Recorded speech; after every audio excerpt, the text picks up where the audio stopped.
Okay, it's time to own up to what I said last week regarding adding more high-intensity plyometrics in my training. I started off with the usual low-level stuff, just to get the blood flowing, increase core body temperature, grease in the joints, but then I was jumping into, quite literally, these squat jumps. I chose to start with the squat jumps because they feel like they were the slightly higher intensity exercise jump-wise that I was going to perform before the actual two-step approaches. They require max effort from the get-go, stabilizing the body in the air, amortizing the descent, and springing back into another jump. I wasn't really springing that quickly in between jumps, but I've just introduced them in, so I'll cut myself some slack. And when I compare the squat jumps to the kneeling jumps, there's just a little difference in the sense that I am actually able to rest a bit longer in between kneeling jumps just to be resetting the position and going back onto the floor with the knees. I will also say that because there is a double jump component included in these kneeling jumps, they kind of tie out as in terms of intensity.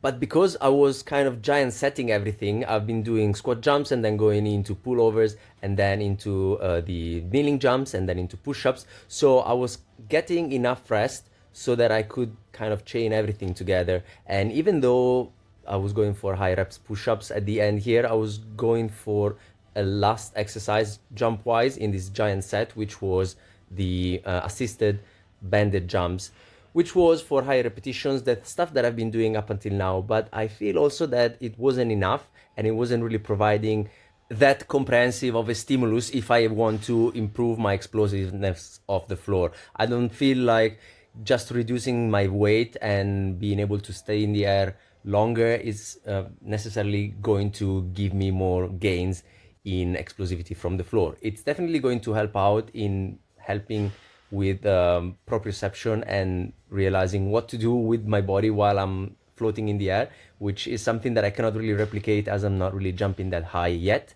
But I should be pairing this with something that is very more specific to power generation and getting my feet dipped into the waters of playing around with the stretch shortening cycle while actually dealing and carrying my full body weight, which I think is going to be the most specific way to approach these.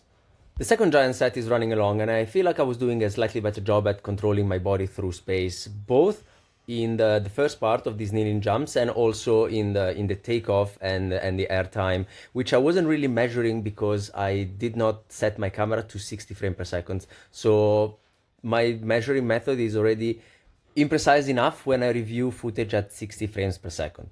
At 30 FPS, it just looks like a blurry mess. And I've just introduced these exercises, so I'll give myself some time to actually refine technique slightly before I start looking at the air times.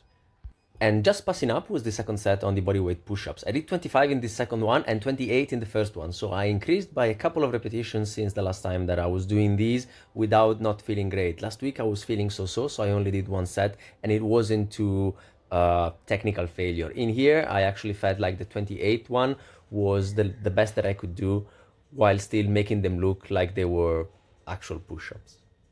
And I should probably point out that I consider this session to be mainly a jumping day.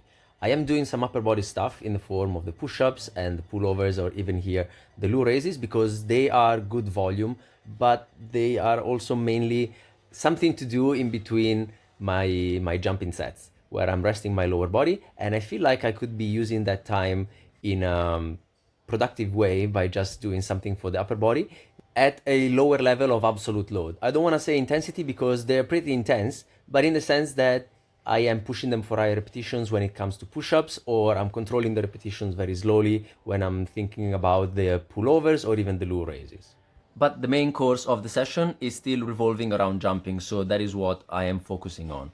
And passing by was the one and only set of the approach jumps that I performed. I started feeling a bit of a discomfort under my right foot as I was warming up for the approach jumps. Didn't feel anything during the plyometrics, so hopefully it was just a passing thing that is gonna go away soon. Finger crossed. Ciao.